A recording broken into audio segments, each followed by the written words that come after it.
క్రీస్తునందు ప్రియమైన ప్రేమధార టీవీ వీక్షకులకు మన ప్రభువును రక్షకుడైన యేసుక్రీస్తు అత్యంత నమ్మదైన నామములో శుభములు తెలియజేస్తూ ఈనాటి కార్యక్రమానికి సాదరంగా స్వాగతం పలుకుచున్నాం.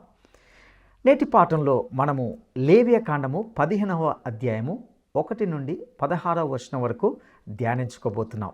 ఇందులో కాలుష్యంను గూర్చి అనగా కుష్టు పొడలు, పచ్చి గాయాల నుండి కారే రసి ఎంతో ప్రమాదకరమైనదని వింటూ కొన్ని సత్యాలను తెలుసుకుంటాం. ఈ అధ్యాయము మానవ స్వభావానికి అద్దం పడుతుంది. మానవ స్వభావము సమస్త కాలుష్యాలకు పుట్టినిల్లని, అతని పాపం వలన ఎందరో జీవితాలు పాడవుచున్నాయని తెలుసుకుంటాం. స్రావరోగంను గుర్చిన జాగ్రత్తలు ఎన్నో ఈ అధ్యాయంలో ఇవ్వబడ్డాయి. రహస్య పాపము అంతరంగిక సమస్య. ప్రతి ఒక్కరికి ఇది స్రవిస్తుంది కనుక ఇది ఆధ్యాత్మిక స్రావరోగం. ప్రతి ఒక్కరూ మానసికంగాను క్రియారూపకంగాను ఎప్పుడో ఒకప్పుడు పాపం చేసి ఉండవచ్చు. ఆత్మ పరీక్ష ద్వారా ఇది బోధపడుతుంది. పాపము ఎంత చెడ్డదో, ఎంత పాడుదో, ఎంత నీచమైనదో, ఎంత అపాయకరమైనదో దేవుడు ఈ భాగంలో చూపుతున్నట్లుగా చూస్తాం. మానవుని హృదయంలో నుండి పాప స్రావము కారుతుంది. అంతటా కాలుష్యము అలుముకొని ఉన్నది. మనుషులు స్పర్శ చేత రోగ ప్రసరణకు వాహకములు అగుచున్నారు. ఇంకా లోతైన ఆధ్యాత్మిక సత్యాలను ఈనాటి పాఠంలో తెలుసుకుందామా? ప్రియ సోదరీ సోదరులారా, లేవియకాండం 15వ అధ్యాయం 1వ వచనం నుండి జాగ్రత్తగా వినండి. యెహోవా మోషే అహరోనులకు చెప్పినదంతా వారు ఇశ్రాయేలీయులకు చెప్పారు. ఒకని దేహమందు స్రావం ఉంటే ఆ స్రావము వలన వాడు అపవిత్రుడవుతాడు. ఆ స్రావము కారినా కారకపోయినా తన దేహస్థితిని బట్టి వాడు అపవిత్రుడే. ఆ రోగి పండుకునే ప్రతి పరుపు అపవిత్రం. వాడు కూర్చుండే ప్రతి ఆసనం అపవిత్రం. వాని పరుపు ముట్టినవాడు తన బట్టలు ఉతుక్కొని నీళ్లతో స్నానం చేసి సాయంకాలం వరకు అపవిత్రుడై ఉంటాడు. అటివాడు కూర్చున్న ఆసనం మీద మరెవరైనా కూర్చుంటే అలా కూర్చున్నవాడు తన బట్టలు ఉతుక్కొని నీళ్లతో స్నానం చేసి సాయంకాలం వరకు అపవిత్రుడై ఉంటాడు. స్రావం గలవాని దేహము ముట్టేవాడు తన బట్టలు ఉతుక్కొని నీళ్లతో స్నానం చేసి సాయంకాలం వరకు అపవిత్రుడై ఉంటాడు. స్రావం గలవాడు పవిత్రుల మీద ఉమ్మి వేసిన ఎడల వాడు తన బట్టలు ఉతుక్కొని నీళ్లతో స్నానం చేసి సాయంకాలం వరకు అపవిత్రుడై ఉంటాడు. స్రావం గలవాడు కూర్చుండే ప్రతి పల్లము అపవిత్రం. వాని క్రింద ఉన్న ఏ వస్తువునైనా ముట్టే ప్రతివాడు సాయంకాలం వరకు అపవిత్రుడై ఉంటాడు. వాటిని మోసేవాడు తన బట్టలను ఉతుక్కొని నీళ్లతో స్నానం చేసి సాయంకాలం వరకు అపవిత్రుడై ఉంటాడు. స్రావం గలవాడు నీళ్లతో చేతులు కడుక్కోకుండా ఎవణ్ణి ముట్టుతాడో వాడు బట్టలు ఉతుక్కొని నీళ్లతో స్నానం చేసి సాయంకాలం వరకు అపవిత్రుడై ఉంటాడు. స్రావం గలవాడు ముట్టుకున్న మట్టి పాత్రను పగులగొట్టాలి. ప్రతి చెక్క పాత్రను నీళ్లతో కడగాలి. స్రావం గలవాడు తన స్రావము నుండి పవిత్రత పొందినప్పుడు పవిత్రత విషయమై 7 దినములు లెక్కించుకొని తన బట్టలు ఉతుక్కొని పారే నీటిలో ఒళ్ళు కడుక్కొని పవిత్రుడవుతాడు. 8వ రోజు 2 తెల్లగువ్వలనైనా 2 పావురపు పిల్లలనైనా తీసుకొని ప్రత్యక్షపు గుడారము వద్దకు వచ్చి యెహోవా సన్నిధిలో యాజకునికి వాటిని అప్పగించాలి. యాజకుడు వాటిలో ఒకదానిని పాపపరిహారార్థ బలిగాను ఒకదానిని దహన బలిగాను అర్పించాలి. ఆ విధంగా యాజకుడు వాని స్రావం విషయంలో యెహోవా సన్నిధిలో వాని నిమిత్తం ప్రాయశ్చిత్తం చెయ్యాలి. సోదరీ సోదరులారా, కుష్ఠరోగాన్ని గురించి ఇంతకు ముందు 2 అధ్యాయాలలో ఎన్నో సంగతులు నేర్చుకున్నాం గదూ. ఇప్పుడు 15వ అధ్యాయంలో కాలుష్యాన్ని గురించి, వాతావరణ కాలుష్యం కంటే ఆత్మ కాలుష్యం ఎంతో భయంకరమైనదని నేర్చుకుంటున్నాం. మానసిక కాలుష్యం ఇంకా భయంకరమైంది. పాపం అతి భయంకరమైనది. కుష్టుపొడలు, పచ్చి గాయాలు, అందులో నుంచి కారే రసి ఎంతో ప్రమాదకరమైనవి. మానవ స్వభావం సమస్త కాలుష్యాలకు పుట్టినిల్లు. మానవుడు తన స్వభావసిద్ధమైన పాపము చేత ఎందరినో పాడు చేస్తాడు. పాప కాలుష్యం కలుషాలను ప్రసారం చేస్తుంది. ఈ 15వ అధ్యాయం మానవ స్వభావానికి అద్దం పడుతుంది. ఏ మానవ శరీరీ కూడా అతిశయించడానికి వీల్లేదు. మానవునిలోని ప్రతి అణువు సమస్త కలుషాలతో నిండి నిబిడీకృతమై ఉన్నది. అన్ని రకాల కుష్టు కంటే స్రావమున్న కుష్టు చాలా ప్రమాదకరం. కుష్ఠురోగ క్రిములు చర్మాన్ని చీల్చుకొని బయటికి వస్తాయి. ఈ క్రిములు స్పర్శ చేత ఇతరులలో ప్రవేశిస్తాయి. మనిషి శరీరంలో గాయం ఉంటే అదే క్రిములకు ప్రవేశద్వారం. కుష్ఠుస్రావ రోగులు ఈ విధంగా క్రిమివాహకులై ఈ రోగాన్ని అనేకులకు పంచిపెడతారు. రోగి పదే పదే శరీరాన్ని కడుక్కోవాలి. తన పరిసరాలను శుభ్రంగా ఉంచుకోవాలి. ఇతరులను ముట్టకూడదు. వేడి నీళ్లు, సబ్బు ఎక్కువగా వాడాలి. స్రావరోగాన్ని గురించిన జాగ్రత్తలు ఎన్నో ఈ అధ్యాయంలో హెచ్చరించబడ్డాయి. కుష్ఠురోగం ఒక్క రోజులో బయటపడేది కాదు. ఎప్పుడో ఒకప్పుడు బయటపడకపోదు. అది అట్టే కాలం దాగదు. ఈ స్రావరోగంలో మనకు కొన్ని పాఠాలు లభిస్తాయి. మానవుని భావజీవితం పాపకాలుష్యం చేత క్రియారూపంలో స్రవిస్తుంది.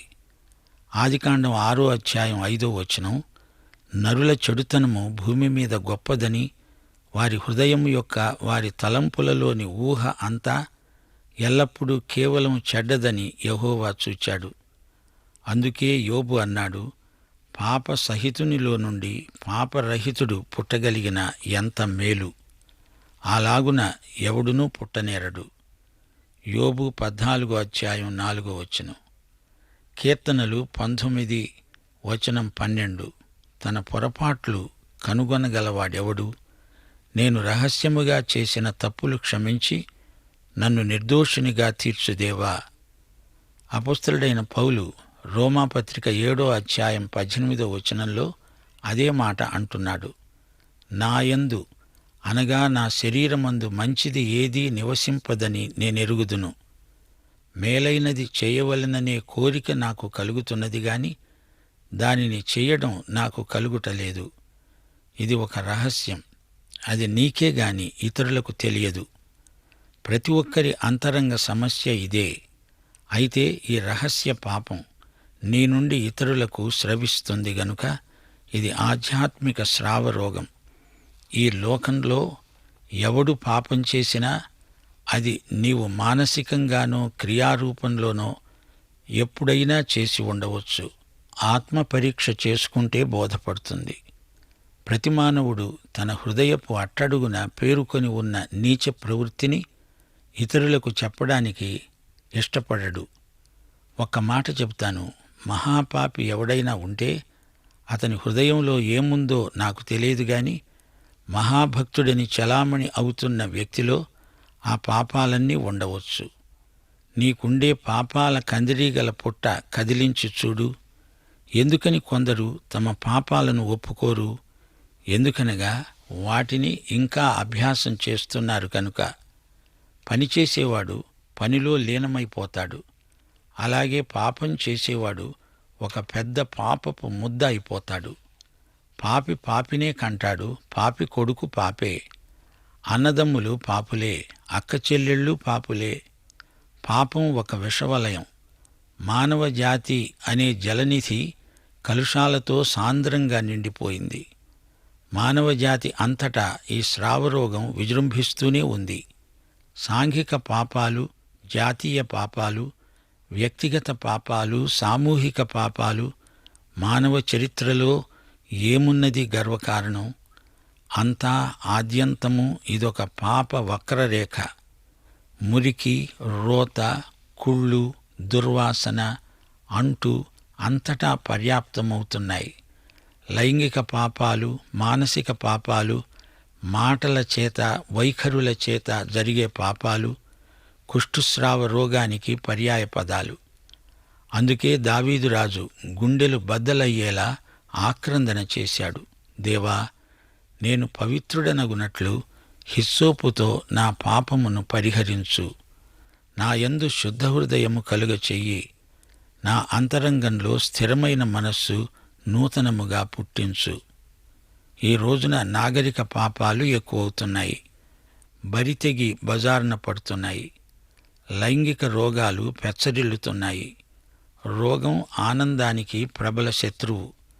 రక్షణానందం పోగొట్టుకొని అనేక మంది ఆధ్యాత్మిక కుష్ఠుస్రావ రోగులు అఘోరిస్తున్నారు.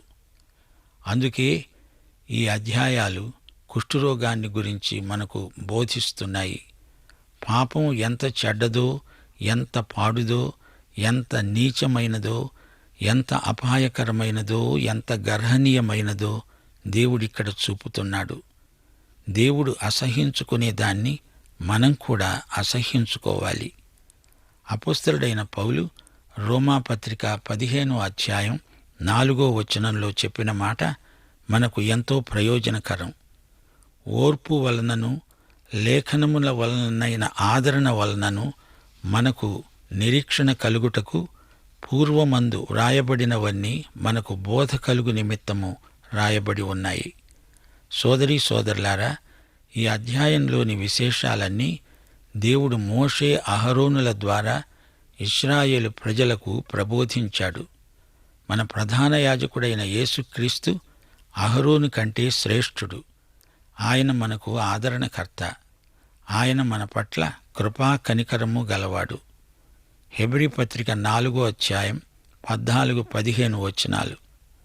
ఆకాశమండలము గుండా వెళ్ళిన దేవుని కుమారుడైన యేసు అనే గొప్ప ప్రధాన యాజకుడు మనకు ఉన్నాడు గనుక మనము ఒప్పుకొనిన దానిని గట్టిగా చేపట్టుదము. మన ప్రధాన యాజకుడు మన బలహీనతల యందు మనతో సహానుభవము లేనివాడు కాడు, కాని సమస్త విషయములలో మనవలనే శోధింపబడినను ఆయన పాపము లేనివాడుగా ఉన్నాడు. హెబ్రీ పత్రిక 2వ అధ్యాయం 18వ వచనం. ప్రజల పాపములకు పరిహారము కలుగజేయుటకు దేవుని సంబంధమైన కార్యములలో కనికరమును నమ్మకమును గల ప్రధాన యాజకుడుగు నిమిత్తము అన్ని విషయములలో ఆయన తన సహోదరుల వంటివాడు కావలసి వచ్చింది. తాను శోధింపబడి శ్రమ పొందాడు గనుక శోధింపబడే వారికి సహాయము చేయడానికి ఆయన సమర్థుడు.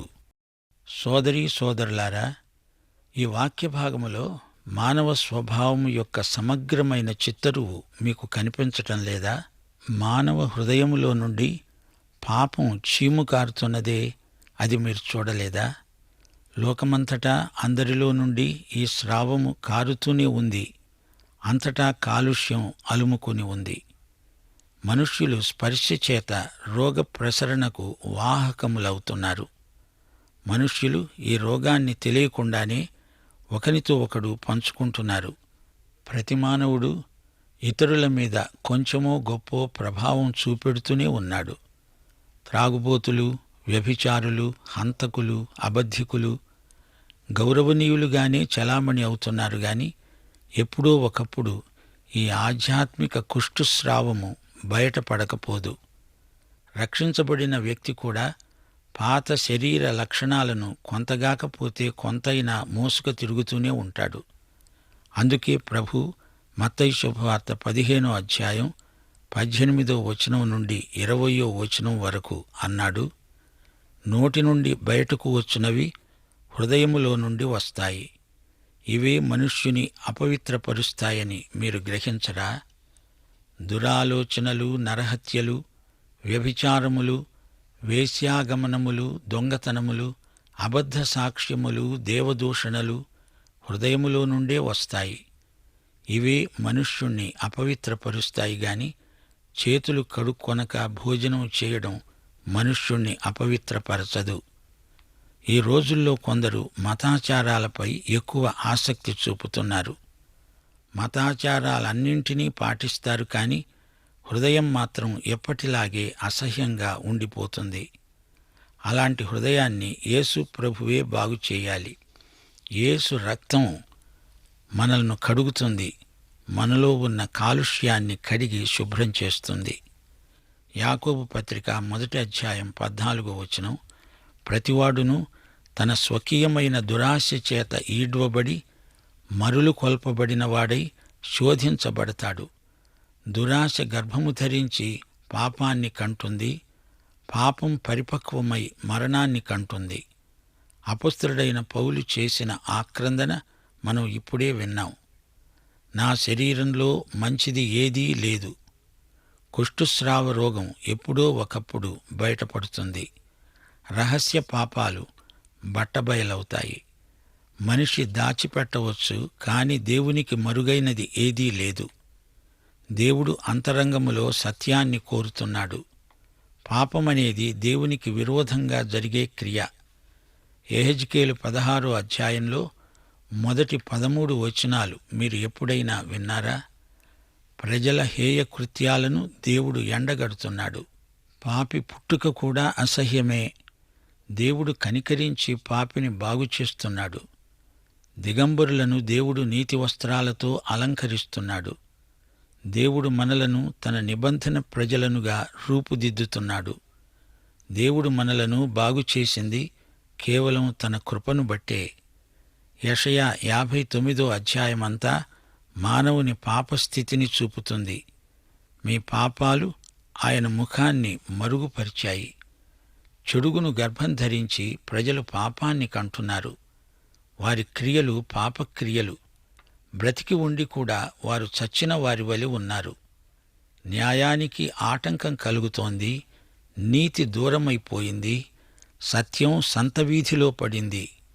దేవునికి మీకు మధ్యవర్తి లేడు. నా నిబంధనను జ్ఞాపకం చేసుకోండి. మీ మీద ఉన్న నా ఆత్మ నేను మీ నోటి నుండి, నీ పిల్లల నోటి నుండి, నీ పిల్లల పిల్లల నోటి నుండి ఈ కాలం మొదలుకొని ఎల్లప్పుడూ తొలగిపోవు. ఈ స్రావరోగి కూర్చున్న ఆసనాలు కూడా అపవిత్రమే. వారు నిద్రించేటప్పుడు కూడా దేవుడు కనిపెట్టి చూస్తున్నాడు. అతడు పరుండిన పడక అపవిత్రం. సోదరీ సోదరులారా, దేవుడు పాప జీవితాన్ని పవిత్రీకరించగోరుతున్నాడు. ఫిలిప్పీ పత్రిక 4వ అధ్యాయం 8వ వచనం, ఎల్లప్పుడూ ప్రభువునందు ఆనందించండి. మళ్లీ చెప్తాను, ఆనందించండి. ఏ యోగ్యత అయినా మెప్పైనా ఉండిన ఎడల, ఏవి సత్యమైనవో, ఏవి మాన్యమైనవో, ఏవి న్యాయమైనవో, ఏవి పవిత్రమైనవో, ఏవి రమ్యమైనవో, ఏవి ఖ్యాతి గలవో వాటి మీద ధ్యానముంచుకోండి. సర్వకాల సర్వావస్థల్లోనూ దేవుడు నీ పట్ల, నీ భావజీవితం విషయం ఎంతో శ్రద్ధాసక్తులతో చూస్తున్నాడు. నీవు ఏది ముట్టుకున్నా, దేనిమీద కూర్చున్నా, ఎక్కడ పడుకున్నా అంతా అపవిత్రమే. ఆధ్యాత్మిక కుష్ఠుస్రావం రోగి మాటలను కూడా అపవిత్రం చేస్తుంది. మన వృత్తి వ్యాపారాలను కూడా పరీక్షిస్తున్నాడు. పాపి ముట్టిన ప్రతి ఒక్కటి పాపమే. నీ కట్టుబట్టలు, నీ నోటి మాటలు, నీ తినే తిండి, నీవు ఉన్న ఇల్లు, నీ ఆలోచనలు అంతా పాపమే. నీది ఒక పాప ప్రపంచం. నీ ఉచ్ఛ్వాస నిశ్వాసాలు, నీ వ్యాసంగాలు అంతా పాపమే. సహవాసం చేత పాపం విస్తరిస్తుంది. అయితే పాపము ఎక్కడ విస్తరించిందో అక్కడే దేవుని కృప అపరిమితంగా విస్తరిస్తుంది. ఎక్కడ చూచినా పాప కాలుష్యం, అశ్లీల పదాలు, అవాచ్యమైన క్రియలు. వీటిని దేవుని సన్నిధిలో ఒప్పుకోవాలి, శుద్ధి పొందాలి, వాటి నుండి తప్పుకోవాలి. రహస్య పాపాల విషయమై జాగ్రత్త.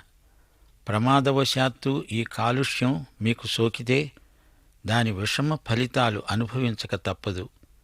దేవుని వాక్యం మనకున్నది. కీర్తనలు 119:9. యువతీ యువకులు దేనిచేత తమ ప్రవర్తనను శుద్ధి చేసుకోగలరు?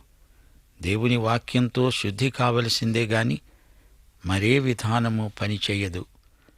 ఒకసారి యేసుప్రభు తన శిష్యుల పాదాలు కడుగుతూ పేతురు వద్దకు వచ్చాడు. పేతురు అన్నాడు, ప్రభూ, నీవు నా పాదాలు కడుగకూడదు. దానికి యేసు ప్రభు ఏమన్నాడు? మీకు జ్ఞాపకం ఉందా? నేను నిన్ను కడగకపోతే నాతో నీకు పాలు లేదు.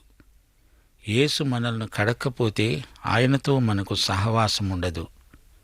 యోహాను సువార్త 15:3 ప్రభువు తన శిష్యులతో అన్నాడు, నేను మీతో మాట్లాడిన మాటలను బట్టి మీరు పవిత్రులై ఉన్నారు. యోహాను సువార్త 17:17 యేసు ప్రభువు ప్రార్థిస్తూ అన్నాడు, తండ్రి, నీ సత్యముతో వారిని ప్రతిష్ఠ చెయ్యి, నీ వాక్యమే సత్యం. సోదరీ సోదరులారా, ఈ వాక్య భాగంలో నీరు, రక్తము కనపడుతున్నాయి. నీటితో స్నానం, ప్రాయశ్చిత్తం కోసం బలిరక్తం. రక్తం పాపం తాలూకు అపరాధాన్ని తొలగిస్తుంది. నీరు పాపపు డాగును కడిగివేస్తుంది. క్రీస్తు రక్తబలి ప్రతి మానవుని జీవితంలో రహస్య పాపానికి వర్తిస్తుంది. ముగింపులో కీర్తనలు 32:5 మీ దృష్టికి తెస్తాము. నా దోషమును కప్పుకొనక నీ ఎదుట నా పాపములను ఒప్పుకొన్నాను. నా అతిక్రమములు ఒప్పుకుంటాను. నా పాపదోషమును పరిహరించు. పాఠం ఇంతటితో సమాప్తం. ప్రార్థన చేసుకుందాం. కృపామయుడవైన మా దేవా, నీవు మాకు నేర్పిన ఈ సత్యాలు అనుదినము మా జీవితానికి మేము అన్వయించుకొని మేలు పొందడానికి మీ పరిశుద్ధాత్మ సహాయము మాకు అనుగ్రహించుమని, విధేయత గల మనస్సు మాకు దయచేసి మమ్మలను మీ నీతి మార్గములో నడిపించుమని, మహిమ పొందుమని, మా శ్రోతలందరినీ ప్రత్యేకముగా దీవించుమని యేసుక్రీస్తు వారి దివ్యనామమున ప్రార్థన చేస్తున్నాము తండ్రి. ఆమేన్. ప్రియులారా, ఇంతవరకు కుష్ఠరోగ స్రావమును గురించి అది ఎంతటి ప్రమాదకరమైనదో ఎన్నో సత్యాలను తెలుసుకున్నాం. ఈ అధ్యాయము మానవ స్వభావానికి అద్దం పడుతుందని గ్రహించాం. మానవ స్వభావము సమస్త కాలుష్యాలకు పుట్టినలని, అతనిలోని ప్రతి అణువు పాప కాలుష్యంతో నిండి ఉన్నదని తెలుసుకున్నాం. మానవుని భావ జీవితం పాప కాలుష్యం క్రియారూపంలో స్రవిస్తుంది. ఈ లోకంలో ప్రతి ఒక్కరూ మానసికంగానూ క్రియారూపకంగానూ ఎప్పుడో ఒకప్పుడు పాపం చేసి ఉండవచ్చు. ఆత్మ పరీక్ష ద్వారా ఇది బోధపడుతుంది. అనేక మంది తమ పాపాలను ఒప్పుకొనడానికి ఇష్టపడరు. ఎందుకంటే ఈ పాపాలను ఇంకా అభ్యాసం చేస్తున్నారు గనుక వాటిని ఒప్పుకోరు. మానవ జాతి అంతా సాంఘిక పాపాలు, జాతీయ పాపాలు, వ్యక్తిగత పాపాలు, సామూహిక పాపంతో స్రవిస్తూనే ఉన్నది. లైంగిక పాపాలు, మానసిక పాపాలు, మాటలు, వైఖరుల చేత జరిగే పాపాలు కుష్ఠస్రావ రోగమునకు పర్యాయ పదములని విన్నాం. నాగరిక పాపాలు నేటి దినంన ఎక్కువగుచున్నట్లుగా చూశాం. రక్షణ ఆనందంను కోల్పోయి ఆధ్యాత్మిక కుష్ఠరోగులుగా ఎంతోమంది కనపడుచున్నారు. మానవుని హృదయంలో నుండి పాప స్రావము కారుతుంది. అంతటా కాలుష్యము అలుముకొని ఉన్నది. మనుషులు స్పర్శ చేత రోగ ప్రసరణకు వాహకములగుచున్నారు. దురాలోచనలు, నరహత్యలు, వ్యభిచారములు, వేశ్యాగమనములు, దొంగతనములు, అబద్ధ సాక్ష్యములు, దేవదూషణలు హృదయంలో నుండియే వస్తాయి. ఇవే మనిషిని అపవిత్రపరుస్తాయి అని తెలుసుకున్నాం. యేసు రక్తము మనలను కడుగుతుంది, పవిత్రపరుస్తుంది. దేవుడు మనలను కృపచేత రక్షిస్తున్నాడు. ప్రియ సహోదరుడా, సహోదరి, రహస్య పాపాల విషయమై జాగ్రత్త. లేనిచో విషమ ఫలితాలు అనుభవించక తప్పదు. మన నడకను కేవలము దేవుని వాక్యం చేతనే శుద్ధిపరచుకోగలుగుతాం. అటి కృప దేవుడు మనకు దయచేయనుగాక. దైవాశీస్సులు.